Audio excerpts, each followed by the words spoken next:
ప్రభువైన యేసుక్రీస్తు నామమున మీ అందరికీ శుభములు. మన యొక్క దిన భాగంలో నుండి ఆదికాండము 21 అధ్యాయము 2వ వచనం.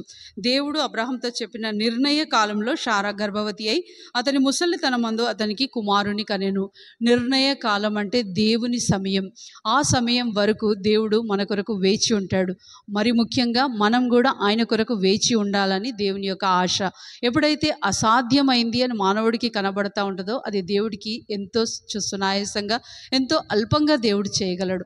అసంభవం అని మానవుడికి కనబడుతుంది, కానీ దేవుడికి ఏదైనా సాధ్యమే అని పదే పదే మనం వాక్యంలో చెప్పబడతా ఉంది. గత 15వ అధ్యాయంలో మనం చూసుకున్నట్లయితే దేవుడు అనేక జనాంగానికి తండ్రిగా చేస్తానని అబ్రహాంకి వాగ్దానం చేశాడు. ఈ వాగ్దానం ఎదురుగా ఉంది, సమయం ఎదురుగా ఉంది.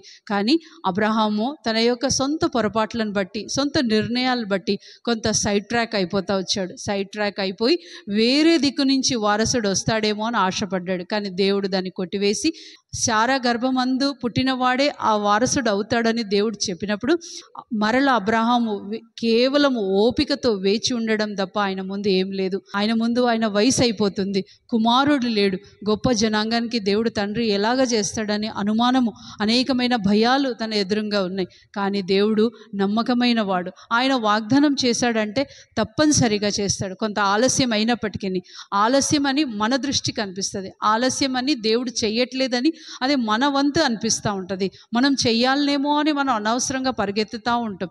కానీ దేవుడు ఇవన్నిటిని పక్కన పెట్టి తన సొంత సమయంలో చేయవాడై ఉన్నాడు. నీవు కూడా ఈ రోజంతట్లో దేని కొరకు దేవుని కంటే ముందుగా పరిగెత్తుతూ ఉంటే అక్కడ ఆగిపో. నువ్వు పరిగెత్తడం దేవుని ఇష్టం కాదు, నువ్వు అక్కడ నిలబడమే దేవుని ఇష్టం. దేవుని కొరకు వేచి ఉండడమే దేవునికి ఇష్టం. దేవుని సమయం కొరకు కనిపెట్టే ఉండడమే దేవునికి ఇష్టం. అటు ఓపిక మనకు దేవుడు అనుగ్రహించును గాక.